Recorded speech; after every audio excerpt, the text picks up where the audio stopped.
Salut tout le monde, j'espère que vous allez bien. On se retrouve aujourd'hui pour une vidéo book haul qui va être le book haul que je vais appeler du confinement avec pas mal de livres, beaucoup de graphiques et des petites choses à part. Donc voilà, tout ça sous le signe du réconfort.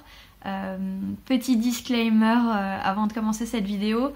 Donc en fait, moi j'habite en Belgique et en Belgique les librairies sont considérées comme des magasins prioritaires, donc n'ont pas été affectés par le confinement. Après, je dois être honnête, j'y étais il y a 2-3 jours et les magasins sont vides, ce qui ne m'étonne pas tant que ça puisque les gens évitent de sortir, donc il y a très peu de fréquentation. C'était plutôt agréable honnêtement du coup de se balader dans la librairie sans qu'il y ait personne et pouvoir faire son petit shopping, mais bon, je sais que la situation est assez difficile. En France, la situation est un peu différente puisque du coup vous avez que le click and collect ou les achats en ligne. Donc voilà, quand vous allez voir la quantité, du coup vous comprendrez que moi j'ai eu la chance de pouvoir faire mes achats en librairie. La période n'a pas été hyper facile, déjà parce qu'on a été malade du Covid, mon copain et moi. Moi ça a été mon copain ça a été très compliqué, donc on a vécu 10 jours un peu de l'enfer.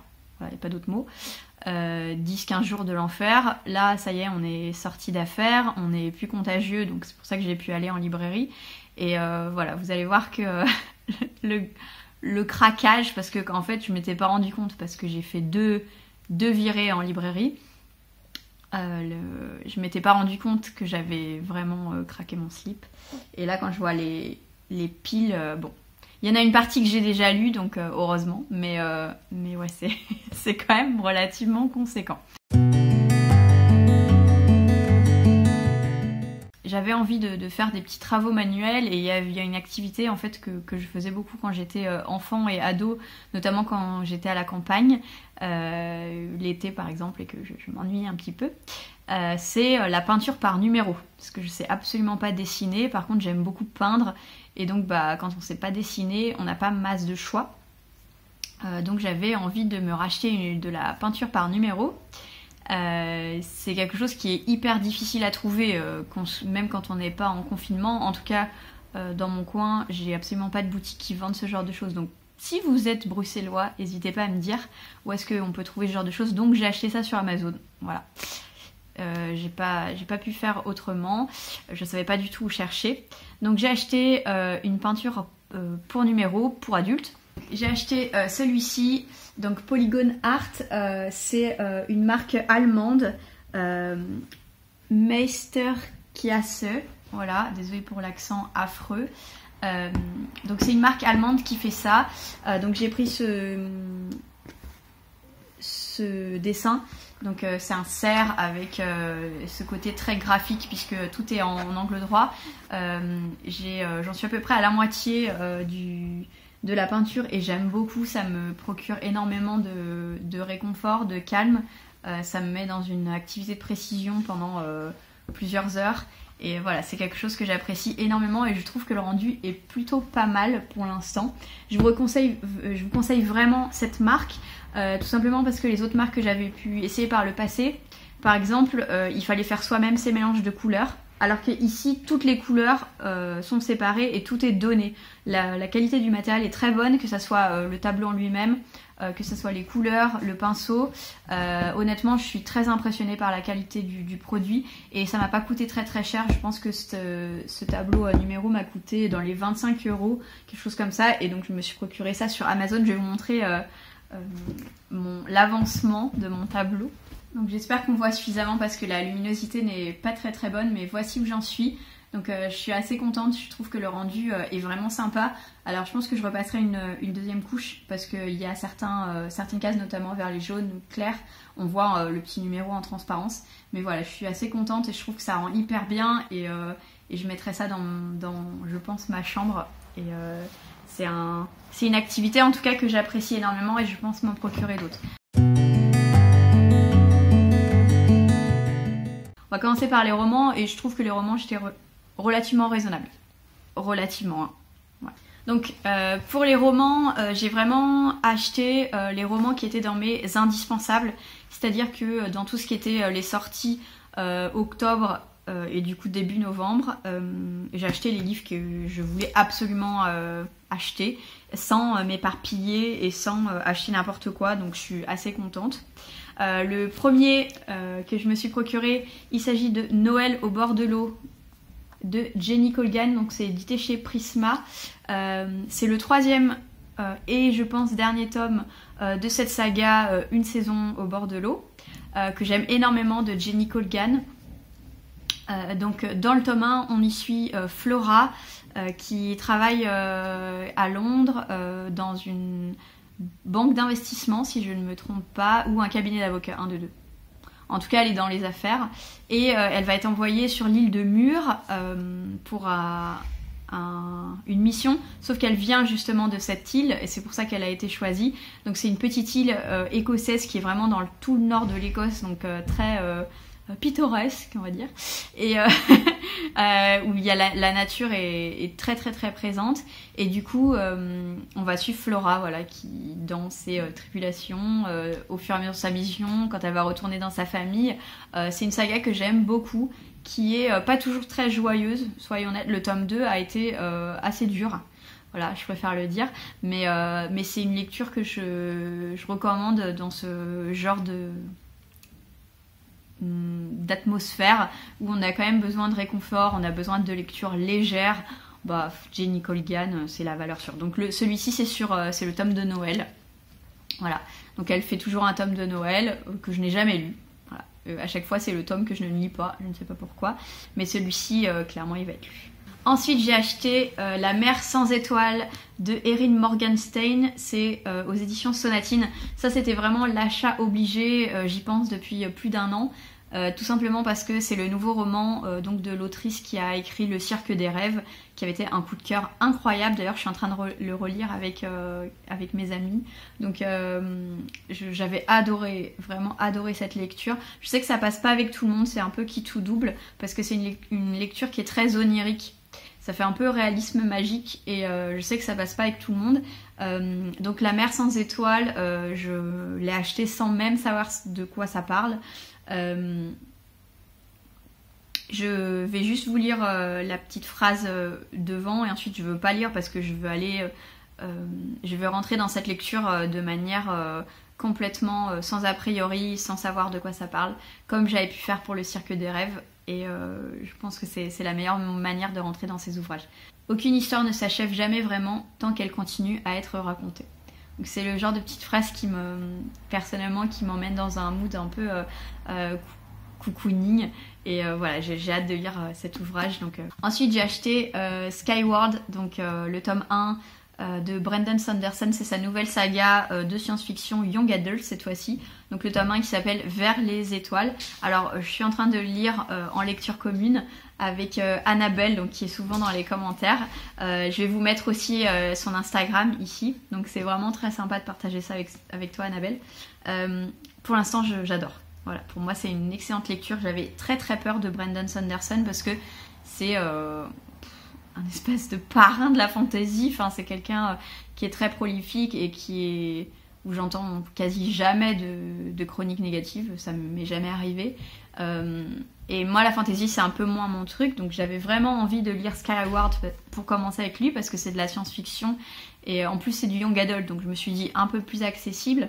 En fait, dans cette histoire, on suit une jeune fille, Spensa, qui rêve de devenir pilote. En fait, ils sont sur une planète qui s'appelle Détritus, et ce sont des survivants de la planète Terre, donc ils sont échappés de la planète Terre, ils vivaient dans des vaisseaux, et ils se sont écrasés sur la planète Détritus.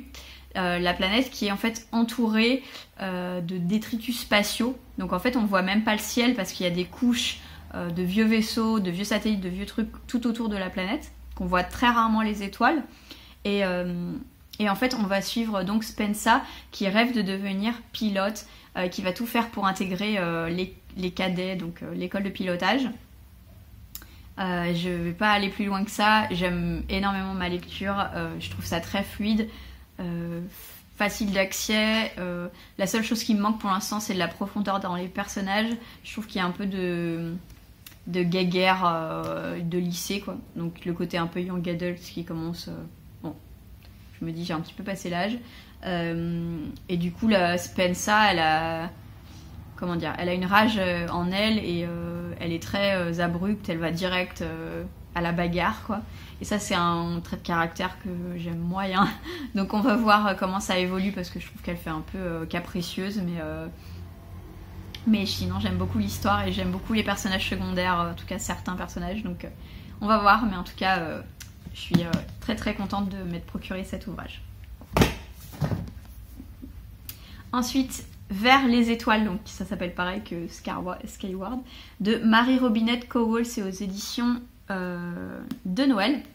Donc c'est un livre qui a eu plusieurs prix, comme le prix Nebula, prix Locus, je connais pas, le prix Hugo surtout.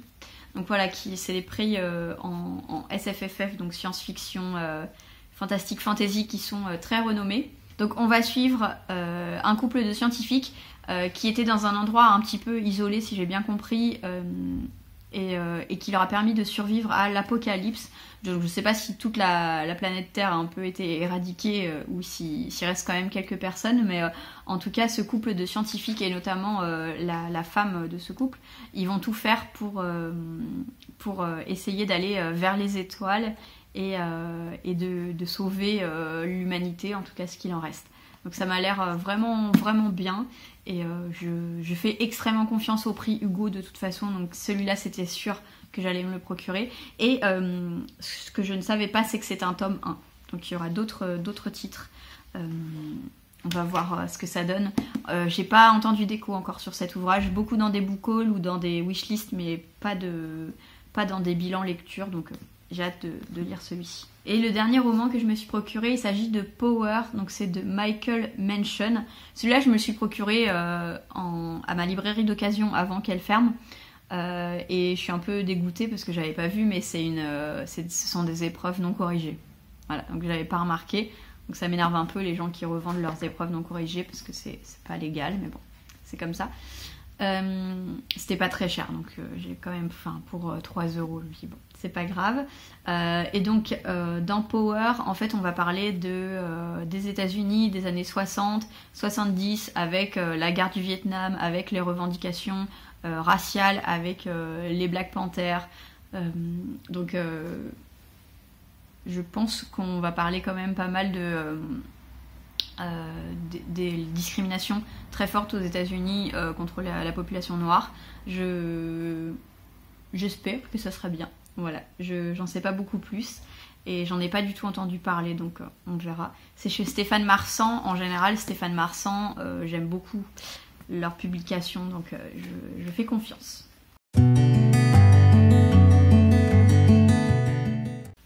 Maintenant, on va passer vraiment aux lectures doudou. Donc tout ce qui est graphique, j'ai eu comme beaucoup de gens, je pense, le confinement, ça a mis un coup au moral quand même. Nous, on était confinés du coup avant tout le monde puisque on était malades et donc contagieux, donc on ne pouvait pas sortir. Donc ça commence à faire un petit moment maintenant. Et pour se changer les idées, j'ai eu envie de lire des graphiques. Donc vous allez voir, il y en a beaucoup, des mangas, des petites BD, beaucoup jeunesse, voilà, des choses qui pour me changer les idées. Donc lors de ma première virée en librairie, je me suis pris Mortel Adèle. Donc voilà, je me suis pris à la base le tome 1 et le tome 2. Donc c'est de Monsieur Tan et Miss Prickly, c'est chez Globule. Alors, je ne connais pas cette maison d'édition. Globule, voilà. Et donc en fait c'est une petite BD donc avec la petite fille qui s'appelle Adèle, et en fait c'est énormément d'humour noir avec sa famille. Donc il y a ses parents, il y a ses amis, il y a un petit garçon qui est amoureux d'elle, il y a des copines, je vous montre là, et en fait elle a un petit chat, elle pense que c'est un futur lion, et elle essaye tout le temps de le martyriser, c'est vraiment sympa. C'est chaque page en fait c'est une petite planche avec une histoire différente, et voilà, ça paye pas de mine, mais ça remonte vachement le moral, c'est hyper drôle. C'est vraiment dans l'humour noir et j'ai adoré. Donc je m'étais procuré le tome 1 et 2 que j'ai lu directement après achat. Et du coup lors de mon deuxième passage en librairie, il y a eu gros craquage puisque j'ai pris le tome 3 que j'ai déjà lu, le tome 4 et le tome 5. Voilà, donc et si ça ne suffisait pas, j'ai aussi pris les 2 derniers hors série, donc Mortelle Adèle au pays des contes des fées. Donc celui-là va être sur les contes de fées qui est absolument mais magnifique. Donc celui-là je me le garde un peu plus en approchant des fêtes de Noël, donc je pense plutôt fin novembre. Et la dernière parution, donc c'est toujours de Monsieur Tan et... ah non, celui-là est de Diane Lefayet au lieu de Miss Prickly. C'est Mortelle Adèle et la galaxie des bizarres. L'ouvrage est hyper joli. Et voilà, je pense que ça va être très drôle. En fait, elle a un ami imaginaire. C'est un enfant qui a été décapité pendant la Révolution française. Et je trouve ça génial. Elle a fait des entretiens en fait pour son nouvel ami imaginaire. Et donc, elle s'est trouvée ce mec. Je trouve ça vraiment, vraiment sympa. Et franchement, ça fait passer des bons moments. Voilà, tous. On est sur... alors moi, je les paye à peu près 12 €. Mais je pense qu'on est plus sur des 10 € en France. Parce qu'en Belgique, on paye un peu plus cher les livres. Donc voilà, j'ai quand même tout ça de Mortelle Adèle. Donc oui, j'aurais pu aller à la bibliothèque, mais c'est fermé. Donc j'ai craqué. J'ai aussi craqué pour le journal de Gertie. Donc c'est pas un graphique. Le tome 1, Vacances en Provence, c'est de Bernard Santini. Chez Sarbacane. Et en fait, celui-là, il y a beaucoup de petits dessins à l'intérieur. Et c'est clairement un roman pour enfants. Je pense que ça doit partir de 8-10 ans. Mais en fait, j'en ai entendu beaucoup de bien, notamment sur la chaîne d'Alex S'habille en Prada. Ça fait longtemps qu'elle en parle. Et je me suis dit, écoute, t'as besoin de réconfort, pourquoi pas. Donc apparemment, c'est un petit chien qui va dans le sud de la France en vacances. Et on suit ses vacances, ses aventures. Et apparemment, il est drôle. Donc, à voir. En tout cas, c'est écrit hyper gros et il y a plein de dessins. Donc, à mon avis, ça en 1h30, c'est lu. Et encore. 2 BD qui me faisaient énormément envie, que j'avais envie de découvrir. Les 2 sont juste splendides. Donc, la première, c'est le tome 1 du Château des Étoiles de Alex Alice. Donc, c'est le tome 1, 1869, la conquête de l'espace. Donc, je pense que avec tout ce que... Je vous rabâche sur l'espace, je pense que vous avez compris. Je trouve l'ouvrage très très très beau. Je trouve les dessins splendides. C'est très pastel. Regardez-moi ça. Voilà, je trouve ça très très beau. Et je pense que l'histoire va être vraiment intéressante. Il y a 5 tomes parus. Je crois que le tome 5 est sorti assez récemment, donc bon moi c'est le tome 1. Et la deuxième BD que je me suis procurée et qui me faisait hyper envie, il s'agit de Mickey et la Terre des Anciens, c'est de Filippi et Camboni, c'est chez Glénat. Voilà, cet ouvrage est d'une beauté, vraiment j'avais déjà lu Horrific Land, que j'avais trouvé splendide au niveau des dessins. J'avais pas été convaincue par le scénario, malheureusement, même si le pitch était vraiment cool.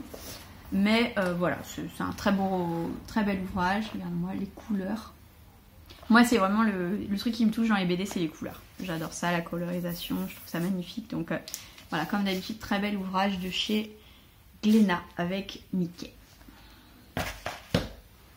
Et la dernière partie du craquage, donc je vous disais, il y a quand même un gros morceau, notamment au niveau des graphiques.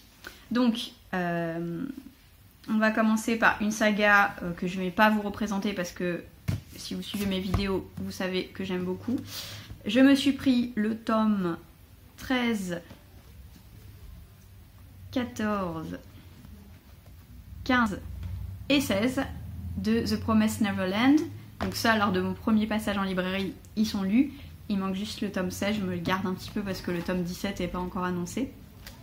Donc ces orphelins qui vivent dans un monde un peu bizarre, dans un orphelinat un peu bizarre. Je vais m'arrêter là. J'adore cette saga, donc je continue. C'est très rare que je sois à jour dans les sagas de manga, mais celle-ci, j'essaye d'être vraiment à jour. Ensuite, j'ai pris Astral Lost in Space, le tome 2.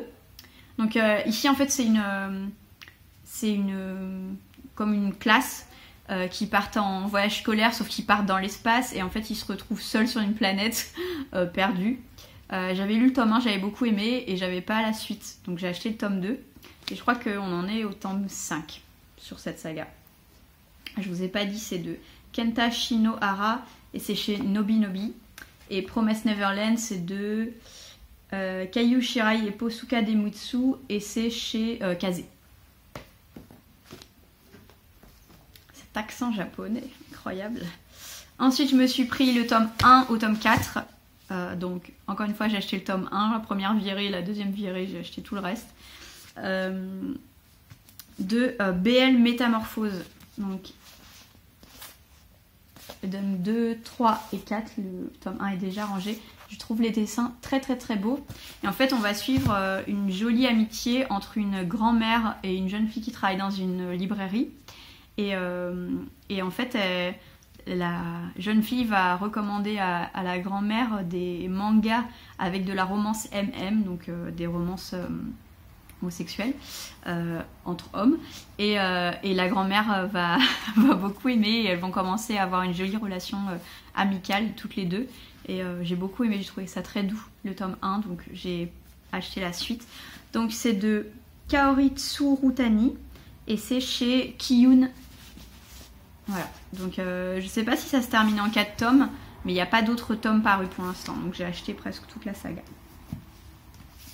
Ensuite, j'ai acheté Our Colorful Days, le tome 1 et le tome 2. Pour ceux qui connaissent, c'est le même auteur et dessinateur que Le mari de mon frère, que j'avais adoré. C'est pour ça que la couverture m'a attirée, parce que je me dis, je connais ça. Et ici, en fait, ça va parler de... C'est un manga où on suit un jeune adolescent qui est amoureux d'un de ses camarades de classe, et il va trouver une oreille attentive auprès d'autres personnes. Donc voilà, ça parle d'acceptation de soi,